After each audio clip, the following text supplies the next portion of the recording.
할렐루야. 한 주간 잘 사셨습니까? 너무너무 뜨거웠는데 사실 한 주간 교회는 진짜 더 뜨거웠습니다. 아이들 왔다 갔다 하고 예배 준비하고 특히 식당은 용광로처럼 불타올랐습니다. 우리 권사님들 너무 수고하셨고 그 흘린 땀방울과 눈물만큼 하나님께서 우리 자녀들의 심령 가운데 예수 그리스도 구원의 복음을 깊게 새겨주신 줄로 믿으시기를 소망합니다. 네, 오늘 한 남자의 깊은 고뇌로 말씀을 좀 열어볼까 합니다. 19세기 러시아의 위대한 작가이자 사상가였던 레프 톨스토이 이야기입니다. 그는 우리가 이 세상에서 성공이라고 부르는 모든 것을 다 손에 쥔 사람이었습니다. 명망 높은 백작 가문에서 태어났고 젊은 시절부터 막대한 부와 드넓은 땅을 소유한 영주이기도 했죠. 오늘 본문에 등장하는 부자처럼 그의 곳간은 언제나 가득 차 있었습니다. 또 젊은 시절 전쟁과 평화, 안나, 까레리나와 같은 위대한 문학작품을 썼기 때문에 일찌감치 세계적인 명성도 얻었던 사람이죠. 세상 모든 지성인들의 존경을 한몸에 받았습니다. 뿐만 아니라 사랑하는 아내와 13명의 자녀들을 놓고 행복하게 사는 누구보다 그런 행복한 모습을 가진 가장이었습니다. 그런데 이 모든 것을 가졌던 50대의 톨스토이는 그의 삶이 아무런 의미를 찾을 수 없는 텅 빈 공간과 같다는 것을 깨닫고 깊은 절망에 빠지게 됩니다. 그는 훗날 그때의 그 자신의 생각과 모습을 고백록에 이렇게 기록합니다. 나의 삶은 어떤 악한 존재가 나에게 주입한 어리석고 추악한 장난이라는 생각에서 벗어날 수 없었다.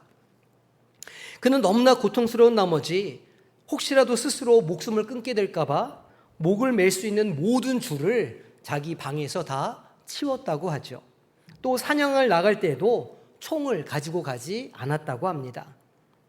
그의 거대한 곳간도 세계적인 명성도 그 무엇도 그의 텅 빈 영혼을 채우지 못했던 것입니다. 그는 이 실존적인 고통 속에서 인생의 본질을 꿰뚫는 세 가지 질문을 던집니다. 그 질문들은 자신의 영혼을 구원하기 위한 절박한 외침이었던 셈이죠. 인생에서 가장 중요한 시간은 과연 언제인가? 나에게 가장 필요한 사람은 누구인가? 그리고 세상에서 가장 중요한 일은 무엇인가? 톨스토이의 이 절박한 질문은 비단 한 위대한 작가의 고민만은 아닌 것 같습니다. 오늘을 살아가는 우리 모두의 마음 깊은 곳에 자리하고 있는 질문이기도 하기 때문이죠. 그리고 이 질문은 오늘 우리가 함께 읽은 성경 본문 속으로 우리를 이끌어 갑니다. 말씀에서 우리는 이 위대한 질문들에 대해서 너무나도 자신 있게 하지만 완전히 틀린 답을 내놓았던 사람들을 만나게 됩니다.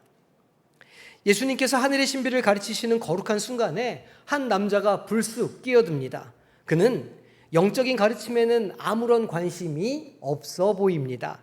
그의 마음은 온통 내 몫의 유산을 차지하는 것에만 가득했습니다.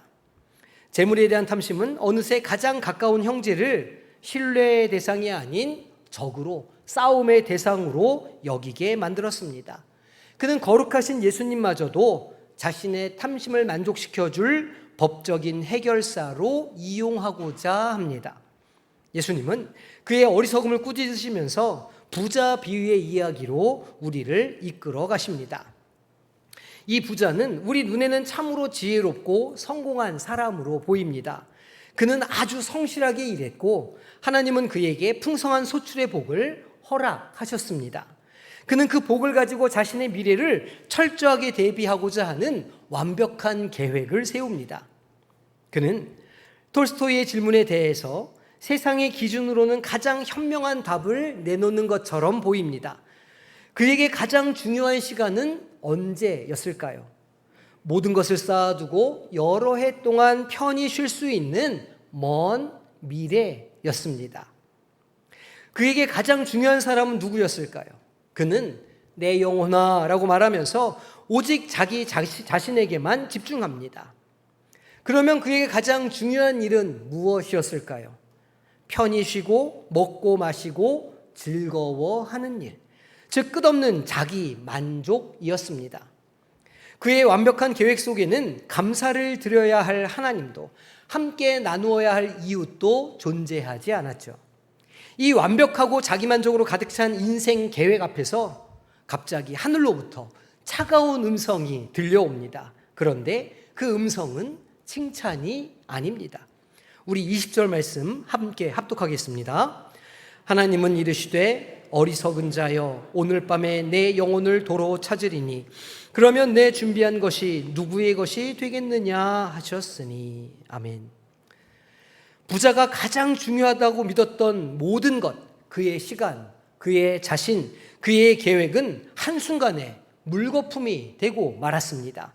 그가 평생을 바쳐 안전을 위해 지은 견고한 곳간은 결국 그의 생명을 지키는 요새가 아니라 그의 영혼을 가두고 죽음에 이르게 하는 차가운 무덤으로 변해버립니다. 이 허망한 부자의 모습이 혹시 오늘을 살아가는 우리의 자화상은 아닌지 하나님의 말씀 앞에 우리 자신을 돌아보는 시간이 되시기를 소망합니다. 우리는 방금 자신의 곳간을 든든히 채우고 만족스러워하던 한 부자가 하나님 앞에서 어리석다라고 하는 판결을 듣는 장면을 보았습니다. 그런데 정직하게 우리 자신에게 한번 물어보았으면 좋겠습니다. 이 부자가 정말 어리석다고 생각하십니까? 아니지 않습니까? 도리어 세상의 기준으로 보면 그는 가장 지혜롭고 성공한 사람의 표본이라 할 수 있지 않을까요? 열심히 일해서 놀라운 성과를 거두었고 그 풍성한 열매를 가지고 불확실한 미래를 철저히 대비하려 하고 있기 때문입니다. 이 사람의 계획은 오늘날의 자산 관리, 노후 대비의 교과서처럼 보일 지경입니다. 어쩌면 우리는 마음 깊은 곳에서 바로 이런 어리석은 부자처럼 살기 위해서 매일매일 애쓰며 그런 꿈을 가지고 살아가는 것은 아닌지요. 우리 시대의 고가는 흙으로 지은 창고는 아닙니다. 예전에 어떤 뉴스가 생각이 납니다. 평생을 가난하게 사시던 어머니가 하나님의 부르심을 받아서 집을 정리하다 보니까 장판 밑에 지폐가 가득했다는 뉴스를 본 적이 있습니다. 우리 시대의 고가는 분명히 그런 형태는 아니죠. 매달 월급이 찍히는 안정된 직장의 형태를 하고 있습니다. 어제보다 조금 더 넓어진 아파트, 또 새로 뽑은 자동차의 모습으로 지어지기도 하죠. 자녀가 좋은 대학에 합격하고 남들이 부러워하는 회사에 취직하는 것으로 그런 모습으로 나타나기도 합니다.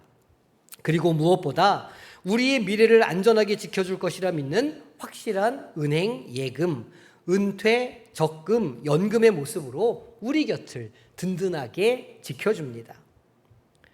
우리는 이 현대판 곳간들을 더 크고 더 높고 더 안전하게 짓기 위해서 매일같이 땀 흘리며 열심히 치열하게 살아갑니다. 물론 제가 오늘 이 모든 노력이 잘못된 것이라 이렇게 살면 안 된다 말씀드리려고 하는 것이 결코 아닙니다. 하나님은 하나님의 자녀들이 무기력하게 살기를 원하지 않으시기 때문이죠. 더 나은 삶을 꿈꾸셔야 합니다. 더 사랑하는 가족들의 안락한 미래를 위해 성실하게 땀 흘리셔야 합니다. 그런 모습은 하나님이 보시기에 참으로 거룩하고 아름다운 일이죠. 우리 안에 있는 욕망은 때로는 우리를 잠에서 일깨우고 앞으로 나아가게 하는 소망의 원동력이 분명히 됩니다. 그런데 여기에 아주 미묘하고 위험한 경계선이 있습니다. 우리를 열심히 살아가게 하던 건강한 욕망이 어느 순간 우리의 영혼을 서서히 잠식하는 파괴적인 탐심으로 변질되는 지점이 있다는 것이죠. 그 경계는 너무나 희미해서 우리 스스로도 모르는 사이에 경계를 넘어갈 때가 많이 있습니다. 마치 달콤하지만 사람을 죽이는 독약처럼 그것은 우리의 영혼을 서서히 잠식해가고 마비시킵니다. 그래서 그 경계선을 넘고 우리 삶에 위험이 닥칠 때 몇 가지 분명한 이상 신호가 우리에게 나타납니다. 영적인 통증이 우리 가운데 있다는 것이죠. 한번 자기 자신을 돌아보시기 바랍니다. 어느새 우리의 마음에 감사함이 사라지게 됩니다. 또 이것만 더 있으면 하는 조바심과 불안감이 우리 마음속에 자리 잡습니다.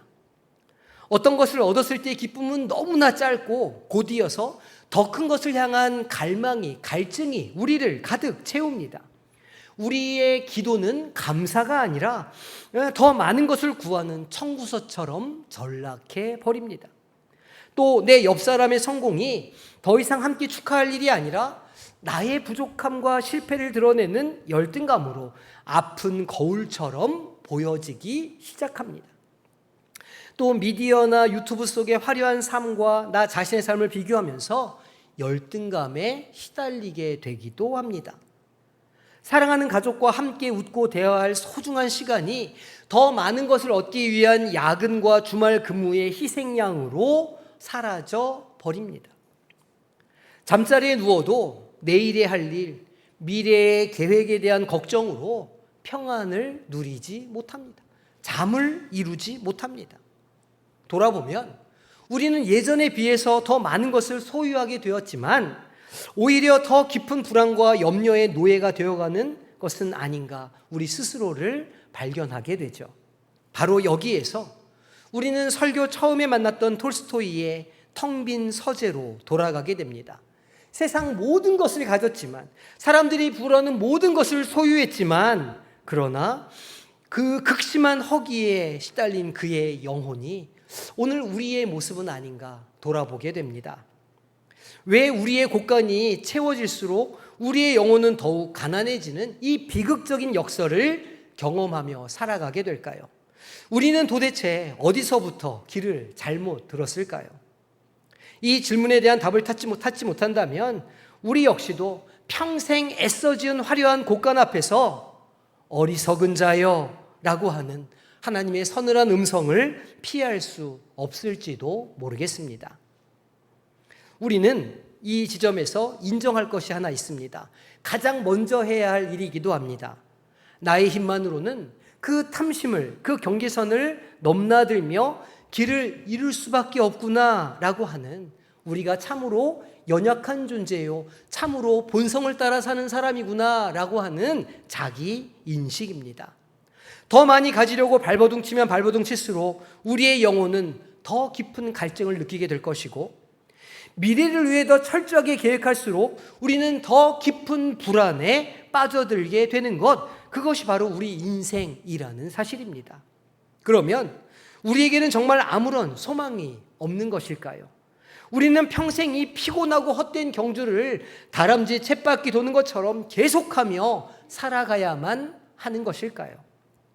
바로 이 절망과 포기의 자리, 우리가 무엇인가 할 수 없다고 하는 이 좌절의 자리에서 우리는 비로소 우리를 향한 하나님의 놀랍고도 역전의 은혜를 만나게 됩니다. 예수님께서 이 비유를 말씀하신 목적은 우리의 어리석음을 폭로하시고 우리를 좌절시키셔서 심판하기 위함이 결코 아닙니다. 오히려 그 반대죠. 우리를 살리기 위하심입니다. 오늘 본문에서 우리가 발견하는 첫 번째 은혜가 있습니다. 그것은 예수님의 경고 그 자체가, 그 서늘한 경고가 바로 우리를 향한 하나님의 적극적인 사랑의 표현이라는 사실입니다. 하나님의 어리석은 자여 라고 하는 이 말씀은 우리를 낙담시키거나 돌이킬 수 없는 죄책감에 빠뜨리기 위한 차가운 심판의 언어가 아니라는 것입니다. 그것은 낭떠러지를 향해 안개 속을 전속력으로 질주하는 자동차 속에서 그 차를 멈추기 위해 온 힘을 다해 밟는 브레이크와 같습니다. 그 순간의 혼란스러움과 충격은 분명히 고통스럽고 당황스럽지만 바로 그것이 생명을 구하는 유일한 길이기 때문입니다. 탐심이라고 하는 멈추지 않는 자동차가 우리의 영혼을 전부 집어삼키기 전에 아프더라도 진단하고 도려내시는 영혼의 외과 의사의 메스와도 같다는 말입니다. 세상은 우리에게 속삭입니다. 아직 부족하잖아. 더 벌어야 돼. 더 모아야 돼. 더 달려가야 돼. 하지만 하나님은 반대로 말씀하시죠. 멈추어서 그 길이 아니야. 나에게로 돌아와야 해. 하나님의 경고는 우리를 살리는 소리입니다. 모든 것을 잃어버리기 전에 아직 돌이킬 기회가 있을 때 우리의 진짜 현실을 보게 하시는 것. 이 경고 자체가, 어리석은 사람아 라고 하는 경고 자체가 우리를 결코 포기하지 않으시는 하나님의 가장 큰 사랑이자 은혜인 줄로 믿으시기를 소망합니다. 하지만 하나님의 은혜는 그 부르심에 멈추는 것이 아닙니다. 더 크고 놀라운 은혜가 우리에게 따라옵니다. 예수님께서는 단순히 우리의 텅 빈 곳간과 어리석음을 지적하는데 그치지 않으십니다. 주님은 우리에게 전혀 다른 차원의 영원히 목마르지 않는 새로운 삶의 방식을 보여주시고 그러한 삶으로 우리를 초대해 주십니다. 그것이 바로 하나님께 대하여 부요한 자가 되는 길입니다. 예수님은 우리에게 너의 곳간을 모두 비워라 라고 말씀하시기 전에 내가 너의 영원하고 안전한 곳간이 되어주겠노라 먼저 약속해 주십니다. 이것이야말로 복음입니다. 우리는 조미 먹고 녹이 슬고 도둑이 들어올까 염려해야 하는 이 땅의 곳간을 위해 매일매일 애쓰며 살아가고 있지만 오늘 주님께서는 그 노력을 하나님께 내어드리라 말씀하십니다. 대신 그것을 받으시면 하나님께서는 우리에게 하늘에 속한 영원하고 안전한 곳간을 선물로 주신다고 말씀하고 계십니다. 자기를 위하여 애쓰는 부요한 삶은 끊임없이 채워도 늘 목마르고 부족한 삶이 될 것이지만 하나님께 대하여 부요한 삶은 비록 가진 것이 세상 기준에 부족해 보여도 매일매일을 참된 평안과 감사가 넘치는 것으로 만들어가는 삶인 줄로 믿으시기를 소망합니다.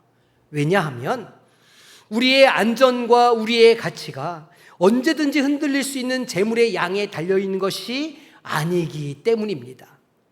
내 통장 잔고가 아니라 하나님의 변함없는 사랑이 비로소 나의 정체성이 될 때, 나의 반석이 될 때 우리는 비로소 더 많은 것을, 더 좋은 것을, 더 높은 것을 외치는 이 탐심의 세상에서 벗어나 참된 자유를 누릴 수 있게 됩니다.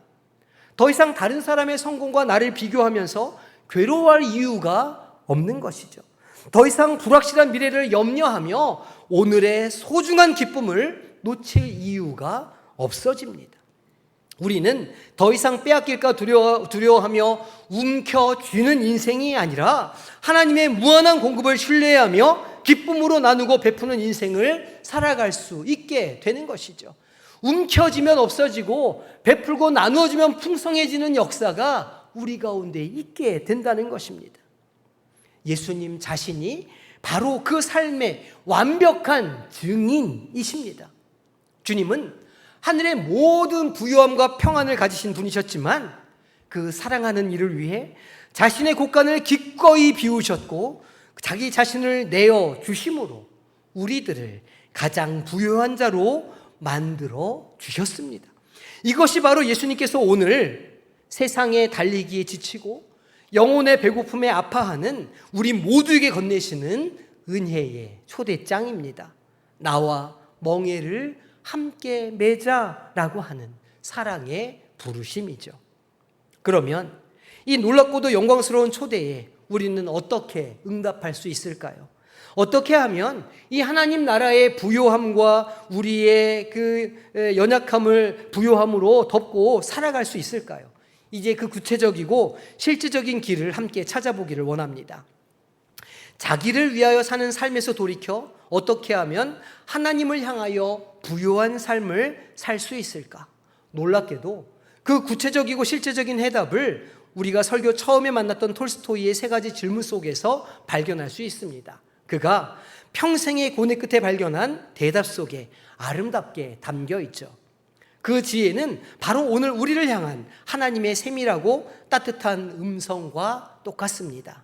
첫째로 우리 인생에서 가장 중요한 시간이 언제입니까? 바로 지금입니다.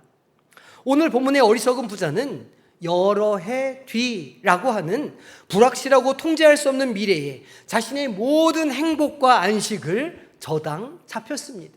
그는 오늘을 살지 못했고 미래에 있을지 없을지 모르는 날들을 위해 그의 모든 인생을 거기다 투자했던 것이죠. 하지만 오늘 밤이라고 하는 하나님의 단호하고 확실한 시간표 앞에서 그는 모든 것을 잃게 되었습니다. 야고보서 기자는 우리의 생명에 대해 말합니다. 내일 일을 너희가 알지 못하는도다. 너희 생명이 무엇이냐? 너희는 잠깐 보이다가 없어지는 안개니라. 안개는 마치 실제 있는 양 우리의 눈을 가리고 온 땅에 가득하지만 해가 뜨면 이내 사라져버리고 맙니다. 우리의 생명이 그와 같다고 말하는 것이죠. 그렇기 때문에 예수님께서는 우리에게 말씀하십니다. 그러므로 내일 일을 위하여 염려하지 말라. 내일 일은 내일이 염려할 것이요 한날의 괴로움은 그날로 족하니라. 이것은 미래를 계획하지 말라고 하는 무책임한 삶을 살라는 말씀이 결코 아닙니다.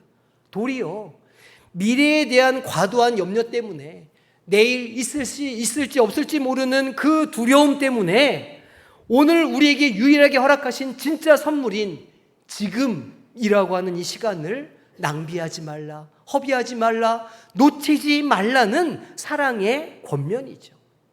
하나님께 부요한 인생이란 아직 오지도 않은 미래를 걱정하며 오늘의 평안을 저당 잡히는 삶이 아니라 바로 지금 여기 이 순간에 감사하고 지금 이 자리에서 하나님께 순종하며 지금 사랑하는 삶을 말씀하시는 것입니다. 우리에게 구원의 날은 내일 혹은 언젠가가 아닙니다. 바로 지금이죠. 보라, 지금은 은혜 받을 만한 때요. 보라, 지금은 구원의 날이로다. 오늘 임하는 은혜를 맛보고 누리시는 성도님들이 되시기를 주님의 이름으로 축복합니다. 둘째로, 우리에게 가장 필요한 사람은 누구겠습니까?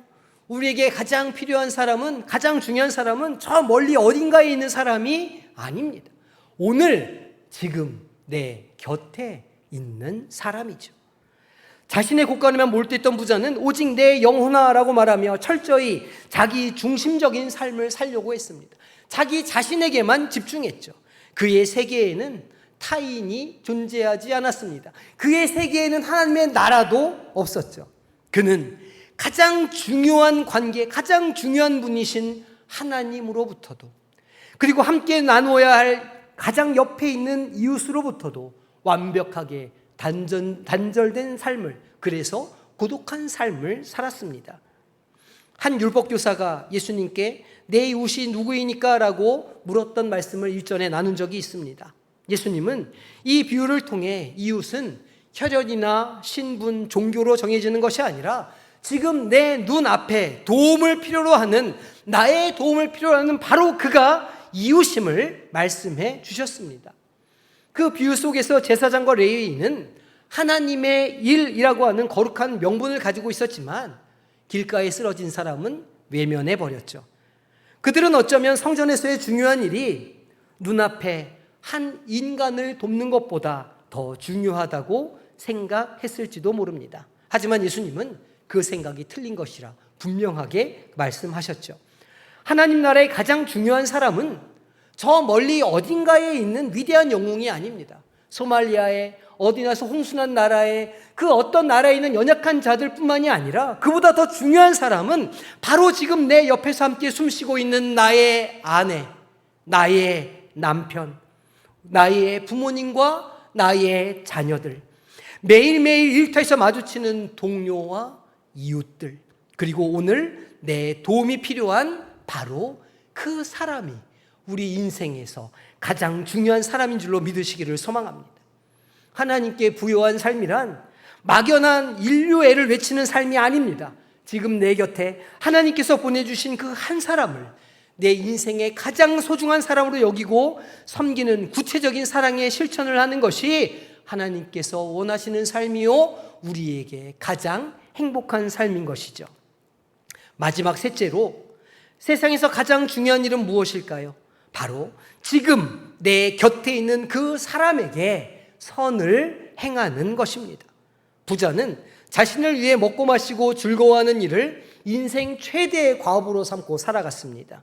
그러나 예수님은 마지막 심판의 날에 양과 염소를 나누시는 기준이 얼마나 큰 업적을 이루었느냐가 아니라 말씀하시죠.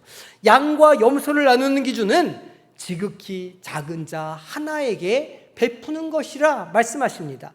내가 줄일 때에 너희가 먹을 것을 주었고, 목마를 때에 마시게 하였고, 나그네 되었을 때에 영접하였고, 헐벗었을 때에 옷을 입혔고, 병들었을 때에 돌보았고, 옥에 갇혔을 때에 돌아와서 보았느니라. 우리가 이 땅에서 행한 가장 작은 섬김이 곧 주님 자신에게 한 것이라고 주님은 선언하십니다. 이것이 바로 하나님 나라의 경제학이며 하늘의 가치입니다. 사도 요한도 우리를 도전하죠. 누가 이 세상의 재물을 가지고 형제의 궁핍함을 보고도 도와줄 마음을 닫으면 하나님의 사랑이 어찌 그 속에 거하겠느냐. 하나님께 부요한 삶이란 나의 곳간을 채우는 삶이 아니라 지금 내 곁에 있는 작은 자의 필요를 나의 것으로 채워주고 그의 아픔에 진심으로 공감하며 따뜻한 위로의 말을 나누는 것입니다. 사랑하는 성도 여러분, 결국 하나님께 대하여 부요한 삶이란 그리 복잡하고 먼데 있는 일이 아닙니다. 그것은 지금 내 곁에 있는 사람에게 사랑을 실천하는 삶이죠. 그리고 우리가 그러한 사랑을 실천하며 살아갈 때에 하늘의 곳간이 풍성하게 채워지는 역사가 있게 될 것이라고 주님은 말씀해 주십니다. 그러니 더 이상 이 땅에 있는 곳간을 채우기 위해 불안해하거나 염려하지 마시기 바랍니다. 왜냐하면 우리의 참된 보물과 영원한 곳간은 바로 하나님 나라에 있기 때문입니다. 우리가 염려하지 않아도, 우리가 고민하고 걱정하지 않아도, 우리가 밤에 잠을 이루지 못하며 근심하지 않아도 하나님께서는 우리의 영적인 곳간을 채우시고 날마다 풍성케 해주신 은혜를 주시는 줄로 믿으시기를 소망합니다. 그러니 이번 한 주 살아가실 때에 각자의 삶의 자리에서 이 세 가지 말씀을 기억하며 살아보시기를 권면합니다. 그렇게 해서 세상이 결코 줄 수도 이해할 수도 없는 참된 부요함과 하늘의 기쁨을 마음껏 누리시는 저와 여러분이 되시기를 주님의 이름으로 축원합니다.